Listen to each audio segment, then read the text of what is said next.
Frida, Frida, Frida. Oh yeah. Excusez-moi, j'ai encore la chanson de Zombie of Mass Destruction en tête là. C'était nul mais on a bien rigolé quand même. Alors jeudi, qu'est-ce qui s'est passé? Eh bien il s'est passé ça. He's driven by hate. It's how he survives. Why he never loses. Valhalla Rising, titré par chez nous Le Guerrier Silencieux, c'était vraiment le film du jeudi. J'ai même envie de dire le film du festival. C'est donc ce film, le film danois de Nicolas Winding Refn. Voilà, c'est une tuerie. C'est vraiment le film, c'est un trip comme ça, métaphysique, brutal, macabre. C'est vraiment une expérience sensorielle hors du commun à vivre sur grand écran. On espère qu'il y a des distributeurs qui ont été intéressés en Belgique pour le sortir en salle. Is this your house? It's your home too. You're just as much part of this family as Danny and Max. It's a pleasure to meet you. Sinon, il y avait Esther jeudi, voilà, qui est déjà sorti en France depuis un petit temps. Esther, aussi titré Orphan, qui est de Jaume Collet Serra. Donc film espagnol, thriller espagnol. Il y avait Slice également, et il y avait Life and Death of a Porn Gang, une arnaque, puisque le titre en promet beaucoup, mais le film en montre peu. Donc voilà, moi j'ai envie de dire jeudi, c'était vraiment Valhalla Rising à retenir, et c'est même le film, je répète, à retenir de tout ce festival. Ça m'étonnerait qu'il passe inaperçu, parce qu'il est ici en compétition dans la catégorie 7e orbite.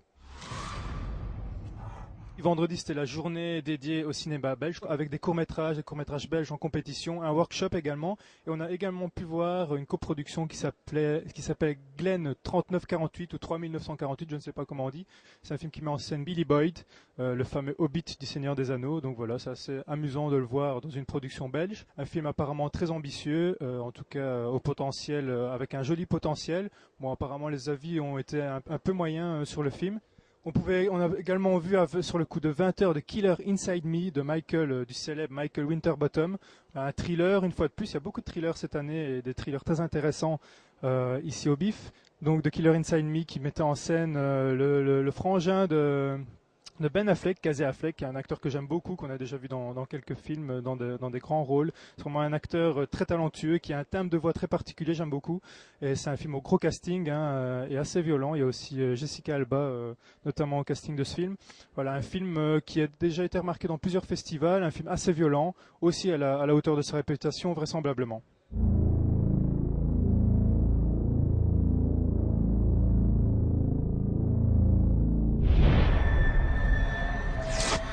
Ce vendredi s'est terminé en fanfare avec la séance de minuit Serbian Film qui était annoncé comme le film choc de cette édition. C'était assez étonnant d'ailleurs parce qu'il y avait une petite annonce dans le programme comme quoi le film contenait des scènes choquantes pouvant heurter les âmes sensibles. C'est un film serbe forcément qui se déroule dans le milieu du porno et du snuff movie.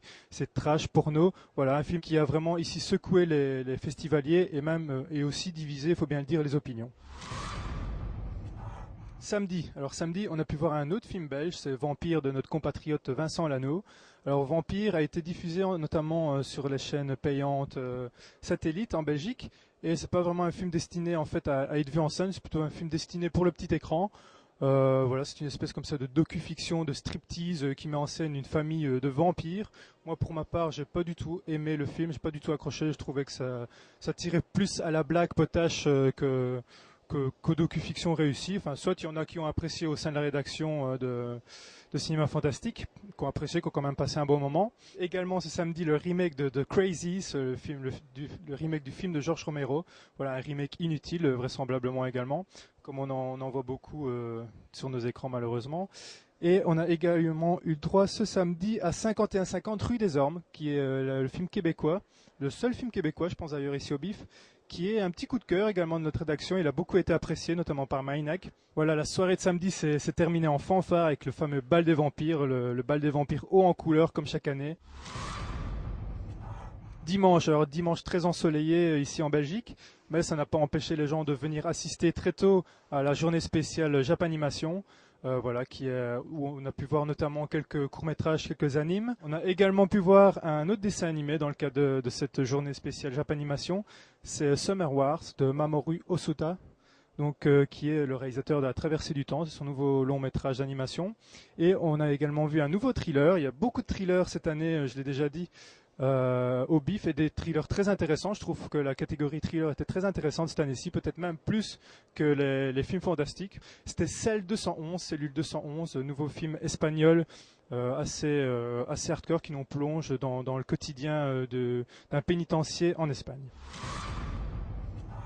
Sniff, hein, le festival approche à sa fin, on commence déjà un peu à déprimer au sein de la rédaction de Cinéma Fantastique. Et on a quand même pu voir ce lundi Symbol, film japonais qui a l'air complètement barré, complètement frappadingue. Rien que la bande-annonce, c'est déjà tout un poème. Je vous conseille d'aller la visionner. Donc voilà, c'est vraiment le type d'œuvre ici qu'on aime voir dans le cadre d'un festival et qu'on verra peut-être nulle part ailleurs finalement. It's a lonely thing, killing a man.